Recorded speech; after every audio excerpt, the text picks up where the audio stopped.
Hello, ladies, and welcome to this edition of Menopause Made Easy with Tanya. I am joined by a beautiful guest today, Danielle Baptiste. I love that name, Baptiste. And we are going to talk about diabetes because Danielle called me up and said, "Hey, Tanya, I have a story for you, and I want to share it." And we chatted, and I'm like, "Oh my gosh, people need to hear this because she is a diabetes educator."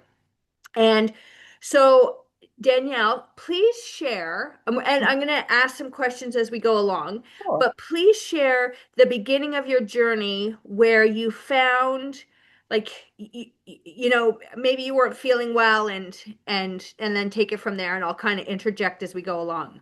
So, Okay. welcome. Well, thank you. Thanks for having me. Um, I had been told, I was told I was pre-diabetic, and I was told that maybe two, three occasions before, but I wasn't like informed like what pre-diabetes was.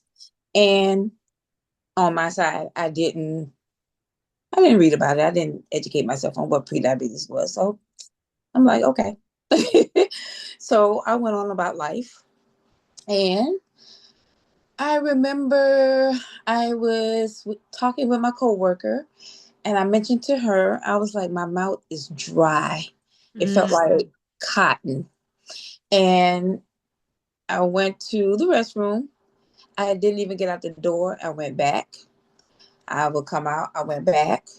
And I was like, what is going on? It was like, what do they call it? Frequent urination. I mean, it was like, I gotta go. But it was like the urge. But like, I'm not really, You're not really So weeing. yes, like you should. So I called the office where my primary care doctor was, and we had a relationship, me and her. And she was like, "Don't even come to my office. Go straight to the lab." She said, "Because you over the line now." So I So, was you like, know what? This is what makes me so sad. So, this is why I wanted to have Danielle on here because diabetes, oops, is a lifestyle disease. Okay. "Mm, Type 1 diabetes is not. Type 2 diabetes is a lifestyle disease. And she goes mhm, to see her doctor, and they're like, "You're pre diabetic," right, and nothing is said. Nothing is said. nothing, Nothing. Like, what are you eating? What is your stress like? How do you move your body? no, Nothing. And my heart sank when she told me this. It sank because I'm in the fitness world, so I educate people on this. Like, I educate them on the blood tests that they need to get, understanding their numbers. If they're pre-diabetic, let's do some lifestyle changes so that you don't have to go on diabetes medication. So I loved Danielle when we were chatting because I'm like, this is most people. They mhm, don't know the questions to ask. You're pre-diabetic and you're not saying, well, what can I do about that? And unfortunately, a lot of doctors say, um, we'll just come back, we'll monitor it, mhm. right? And granted, I love my doctor. I mean, and I do, and I'm that type of person. I take my fault in, what happened to me. I take my fault and then I But should you have know what? Can I researched. interject for a But second? You don't know what you don't know, don't know. Yeah, I didn't. right? And so we put our trust in a doctor, Hmm. and their job should be to say, you have pre-diabetes. If you don't do X, Y, and Z, at Hmm. least give people the option Hmm. you can get diabetes, Hmm. right? And Right. so here are some things, or because doctors aren't trained in lifestyle, but they Right. should really understand it this at this point, let's Right. hope, is Right. saying, you know what, I work with somebody like Tanya Hmm. who works on your lifestyle habits, and that is an option. And then, Danielle, it's up Hmm. to you to make a decision. Right. But if you don't have that information, you don't know. Right. Because actually, I didn't hear the word diabetes before. I used to hear sugar, so Hmm. I didn't connect the two. And then I'm still doing life. I'm still so it was like okay, and Okay. So that was 20 when I went to the lab, and she told me, you're gonna get a call at 3:30. And I remember sitting in the computer room at the computer, exact call, 3:30. You're type 2 diabetic with an A1C of 8.6. Wow. And you're gonna take I have to take 3 classes. I have to go to health management, 3 classes to for nutrition, learn about nutrition, and get the meter, and stick my finger twice a day. Um, but I mean, I'm sitting in class and I'm just like, I mean, I don't know. What don't I you don't want. know? What don't you I'm. know? I don't want to. One, I know I don't want to stick my finger because I'm scared of needles, Right. and two, I'm like, this just like, okay, 3 classes, 8 hour, 8 hour days, sitting here. I I still don't know what you're talking about because I'm going home and still do the same old thing I've been doing, because I'm like, So what I'm what not. did they tell you during these classes? Well, we was Like you learning sat, about, there were 8-hour classes? yeah, for 3 days. Wow. Mm-hmm. And you They were left there all after like 24 hours of training, still not really understanding what you should do. right.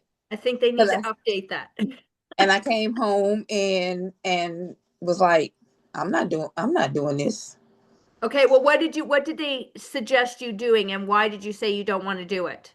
What I didn't want to do was, I was like, I'm not sticking my finger because I'm not a diabetic. I didn't Okay, so believe. you were in denial. I was in denial. I didn't believe I was a diabetic because I stereotype who get diabetes. And I was like, that's not me. Okay. So, and I went with that. And I'm like, no, that's not me. So the denial began for a whole year and a half, because Wow. after the classes was over, it was me. I was married. I had my child, but it was like that was it. So during your class though, did they suggest any dietary changes or walking after a meal? Did they explain how to bring your insulin down like Um, naturally? I was put on metformin. I was put on metformin with glucophage, or that one. I was on that one, and the only thing I remember too was like, don't exercise if my glucose is 250 or more. Okay. So I didn't get much education about diabetes. So there was no nutritional information about how to balance your blood sugars or eat protein first with healthy No, fats or no. don't eat carbohydrates I or learned I learned all that on my own, and that was like later on down the line through the years. 'Cause I went through my denial stage for a whole year and a half, and I got my what was your first. health like during that time? I was good. That's why I didn't believe I had it. Okay. I was good. I didn't get no symptoms. I mean, I didn't have nothing. That's why I was like, I don't have diabetes, and I blocked it. I blocked it Mm. out, and Mm. there was in this house there was no talk of it. I didn't want to hear it. It was blocked. Okay. And And so did you know your fasting insulin number or your fasting glucose? Did that ever come no, into the conversation? Was that ever tested? no, I don't remember none of that, Okay. because like I said, Do you when I ever went in. remember the word leptin being brought up, leptin No, resistance? no, No. Okay. no, no.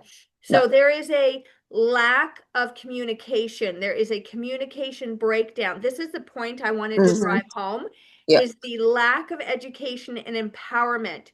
When you are pre-diabetic, that there are still things that you can do to never get diabetes. And that is Yeah. on you to make those changes. But if you don't know the changes to make, Yeah. You then can't you make them. don't know what to do. And this is when you have people in positions of, let's call it power, that are supposed to be looking after your health. Mm-hmm. There should be something in place Yeah. where it's either go and talk to this person or here's a plan that we're going to do, not you have prediabetes and that's the end of the conversation. Okay. Yeah. Then you're in denial for 18 months. And then what happens after 18 months? When I got the first symptom, that's when I was like, oh, this. this shit must be real. So what was your first symptom? My hands start shaking, and I'm like, Mm. mm. And then that's when I pulled out the meter, and I pricked my finger, and I was like, oh, I'm low. And that's when I was like, ooh, I guess I better start changing. Mm. So I got with my neighbor across the street, and that's how we got into walking in the neighborhood. And I got the A1C down to 4. Oh, that's good. Yep. And Yeah. and when I went back for my appointment, she was like, "Oh well, you're not a diabetic anymore, but you have the disease." I said, and I was like, "So I did this for what?" you know, still not understanding it because it's still a lot. This disease is a lot to learn.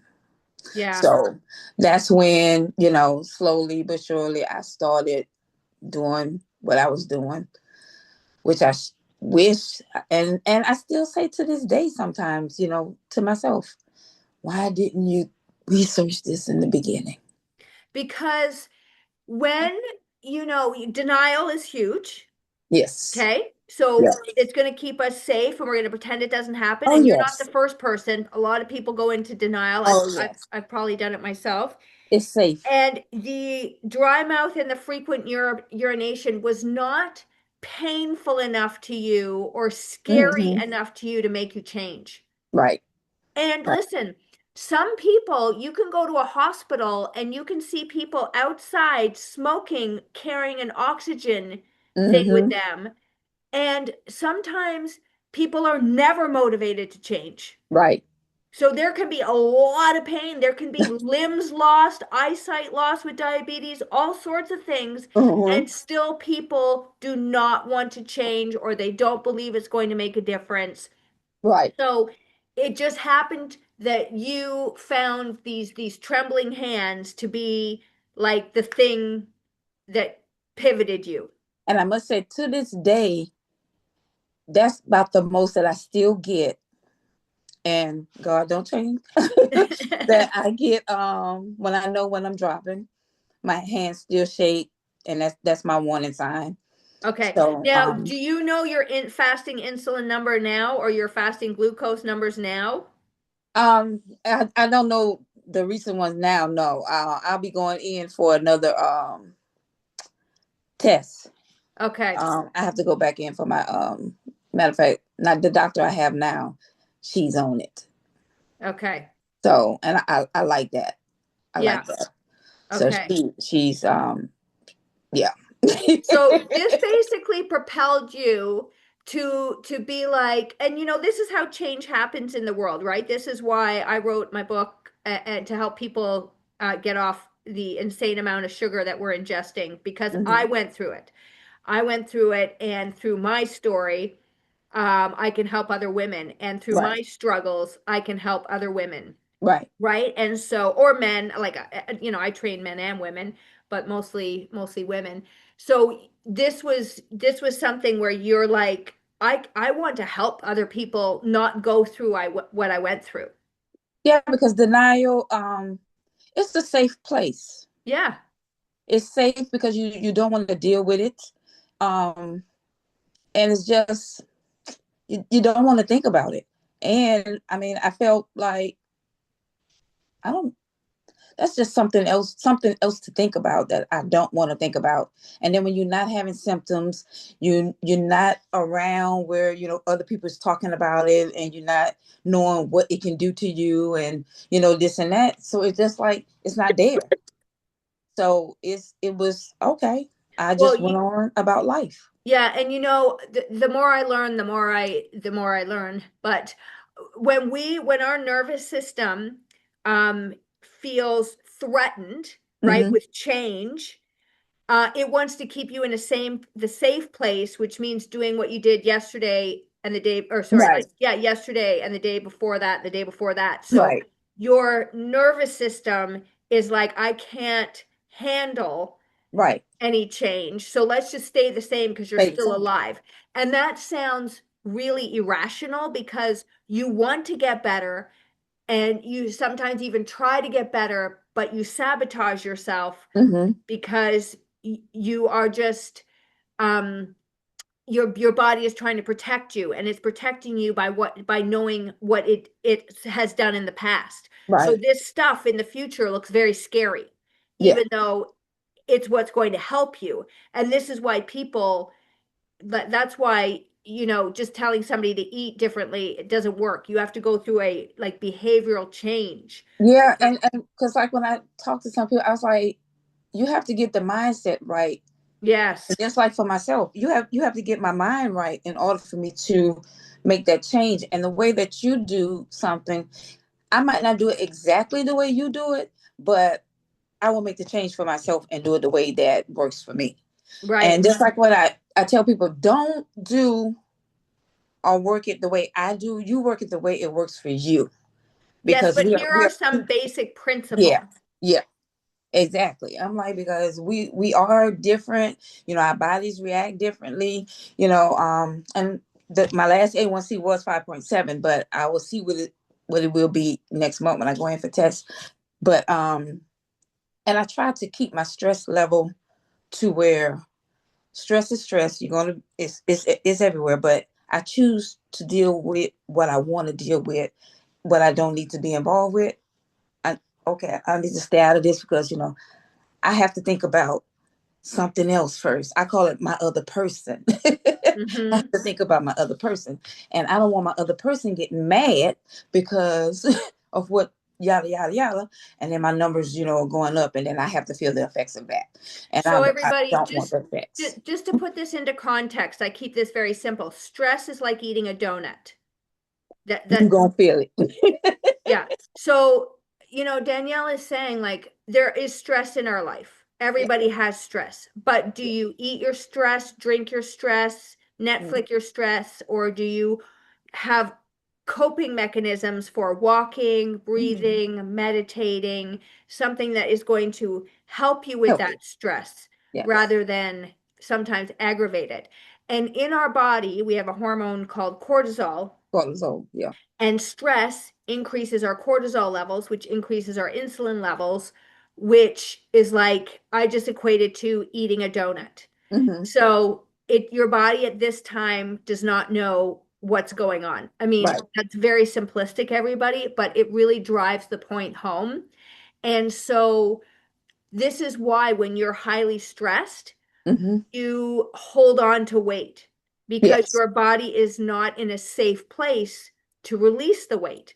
Right. And then this is what happens is that people exercise more and eat less, which is further stress on the body. Hmm. And then now you're creating more inflammation and you're not helping the problem. Not at all. And see, Not at I deal with another problem as well because I deal with depression and I deal with anxiety. So I have like two factors here.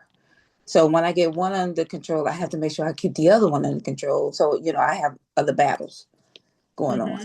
So, Well, you know what? A lot of this stuff goes together because when you're eating sugar, it negatively affects your brain, which mhm. causes more anxiety and more depression. So I know people probably don't want to hear that, but you know what? It's true. So there you go. When you eat sugary processed foods, which if you're eating a healthy, well-balanced diet, you're not eating carbs alone, or you're exercising to use the food energy, the glucose, so that Hmm. it's not just, it's used up instead of Use, stored. yeah. Um, where was I going with this? Oh, when you're eating sugar, okay, it's negatively affecting your brain fog, how you think, how you feel, which leads into anxiety and depression. And I can say that because I had the same thing. Hmm. And then I thought there was something wrong with me. And I was also in denial that my food affected those things because I Hmm. didn't want to change my food Right. because that food is very yummy. Yes. So there's a lot of layers here, everybody. It's a lot of layers, A and lot that's of, why it's not just do this. It's like, let's peel back the layers and get to the root cause. Now, not everybody wants the root cause. They're fine injecting themselves, pricking themselves, whatever. Um, but there is a different way, and that's again why I wanted to have Danielle come on here today, because just the unfortunate experience of not catching, like doing some lifestyle changes and behavioral Mhm. changes when she had prediabetes. So what prompted you to now help people? Like what are you up to now? Well, one, the denial, because like I said, it was a safe place, and where I work, I hear it. So I was So like, Danielle works for a a veterans office. Yes. hmm. Okay. So I hear, some of the stories. They don't want to hear it. So um and I'm like, no, you don't want to be in that place that I was in, because if you don't take care of it, it'll take care of you.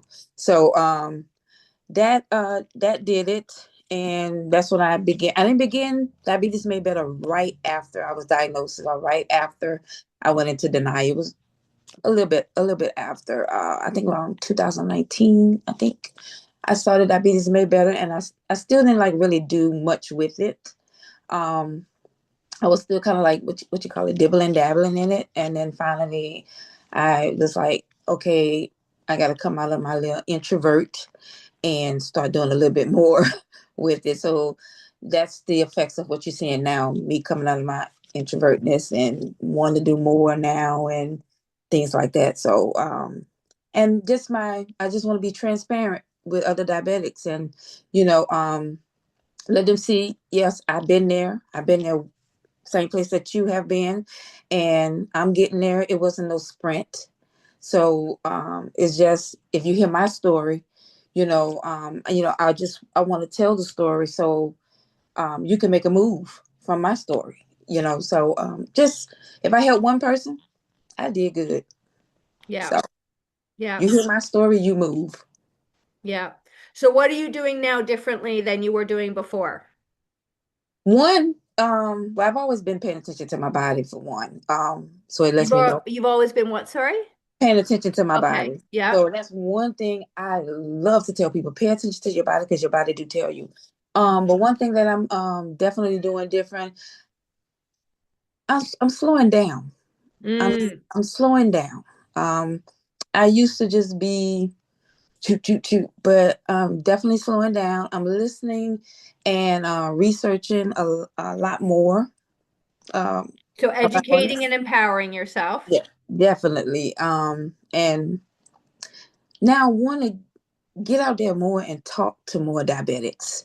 I Mhm. want to open up and have a building to where I can have nurses, what is Mm. it, nutritionists, dietitian, people in that field that knows a lot more than me, to come in and teach more diabetics, even the older diabetics, because those are the main ones that's just like, they set in their ways.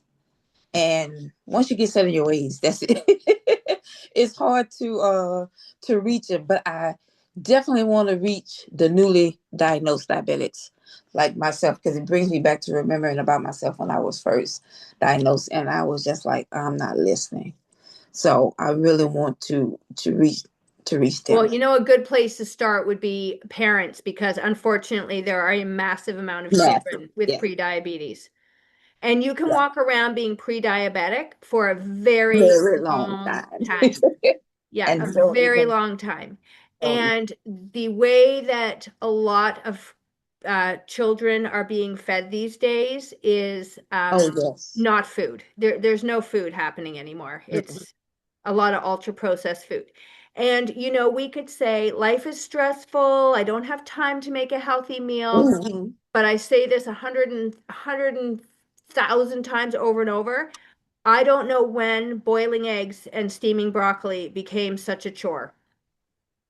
I love boiled eggs and broccoli. Now, I and don't know. Or cooking chicken on a Sunday and cutting up some vegetables. So this is the mindset changes, because people get defensive, hmm. especially, I'm not saying that you have to work with parents and children, but just I know that parents get defensive because they don't want in any way to be blamed for anything, right? So there's this defensive thing of Yeah, don't touch my babies, right? definitely. When you're coming from a great place in your heart to really educate parents Right. and children about how to eat properly. And you know what, Danielle, this is true for everybody because I was defensive. Don't take Hmm. away my food. Don't take away because my food is my comfort, Yes. And right? I'm a Louisiana girl. So you know how we eat. Mm, And when I go home, I'm sometimes, looking at my family eating, I'm like, what's how did I become a diabetic? mm. I look at them like, how did I become a diabetic? And I'm looking at all the stuff you guys are eating, you Now, know? do they know their HbA1c numbers, their fasting insulin No. glucose? Yeah. So maybe they are. And they just, It's because I'll tell you, a lot of people don't even get those numbers done because they don't want to know. And if they do know, they just haven't shared it with me. Yep. So they're So in denial, yeah. right? So that's what you And talked about. Yeah. and then it's just like now, it's like I look at different stuff and it's just like right off the top, I'm like, I already know. I'm like, I'm not touching that. I don't want that. But I do, and me personally, I don't. What is it?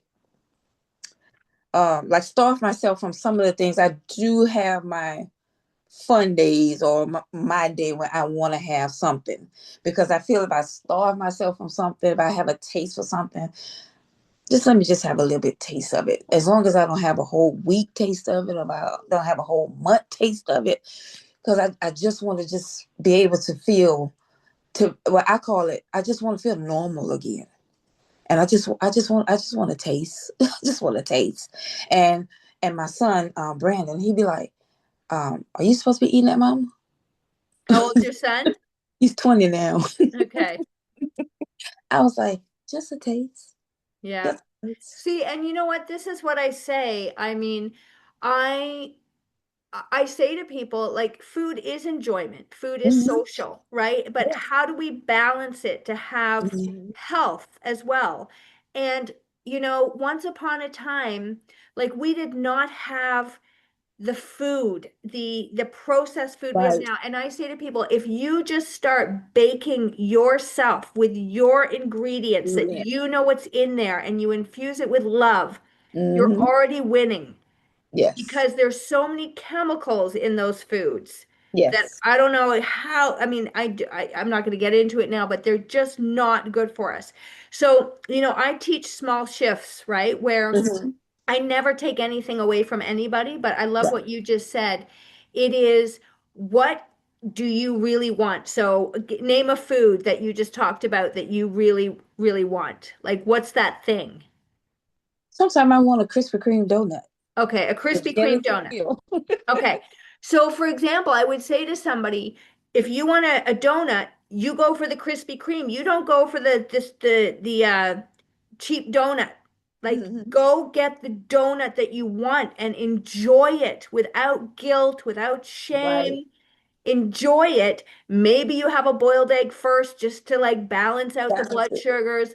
Maybe you go for a little walk afterwards so that the muscles soak up the Mm-hmm. glucose.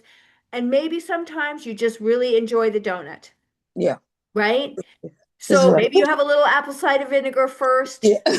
There's some tricks and tricks out Yeah. there, Tricks and but trades. there's really, we have been duped in this society to think that we can have all the things we want without any negative consequences, and that Right. just doesn't work. I tried it. I tried to beat the system, Mm-hmm. and there's no beating the system. Like, you can't just be gluttonous Right. all the time. Time. It's Yeah. not going to bode well for you.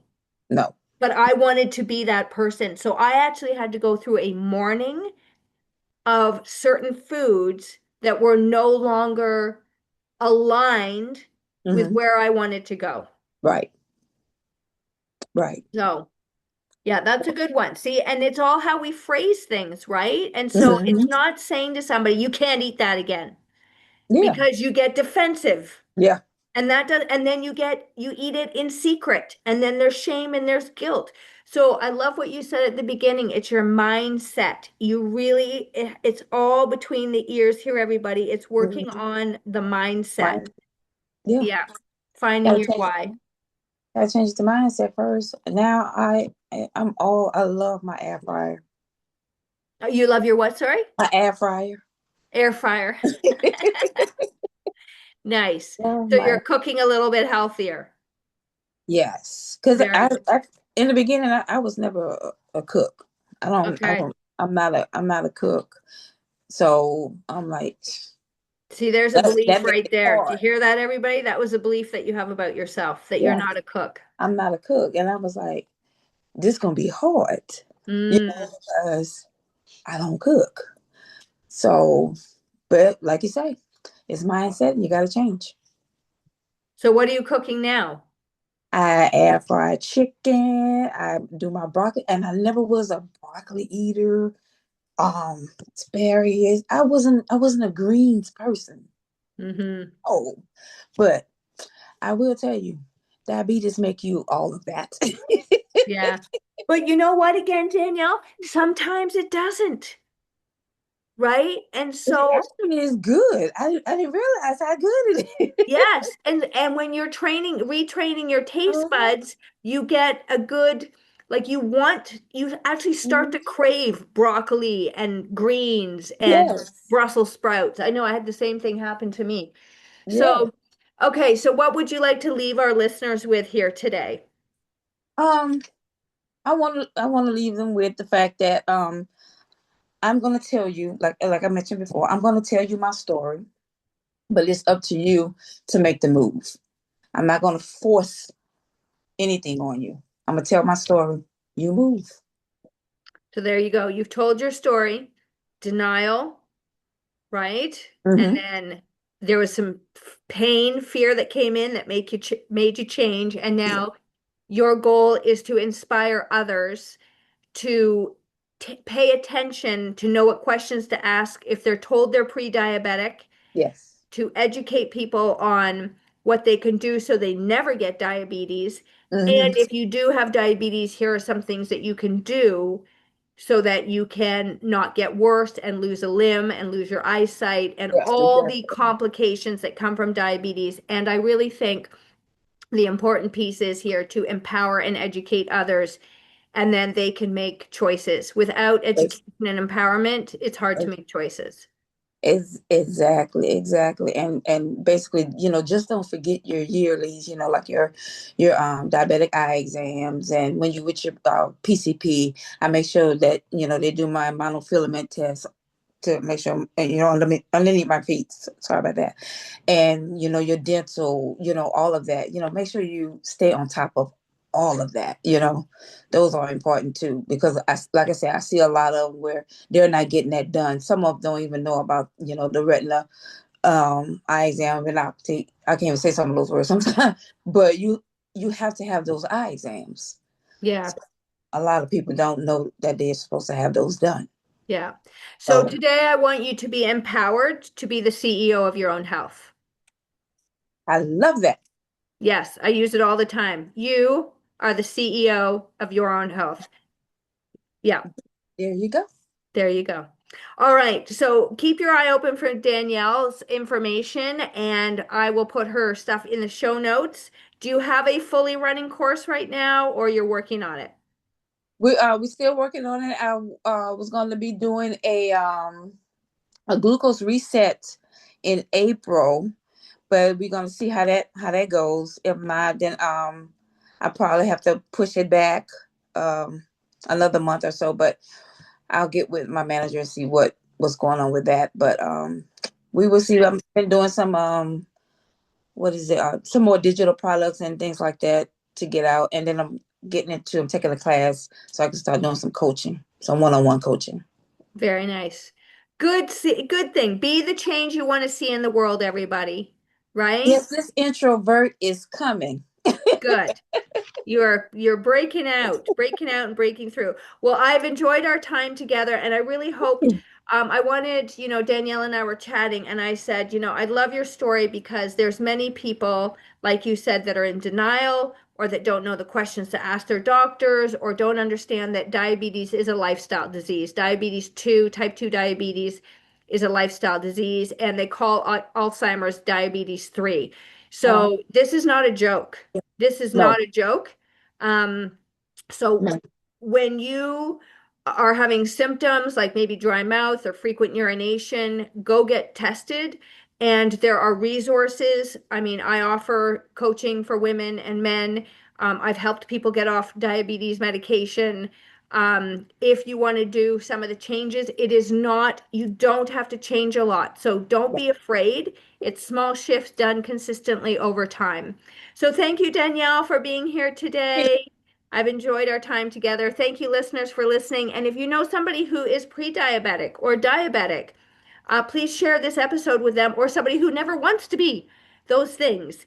Share this yes. episode with Yeah. them, hear Danielle's story, and take what resonates with you.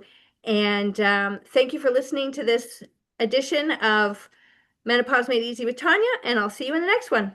Bye.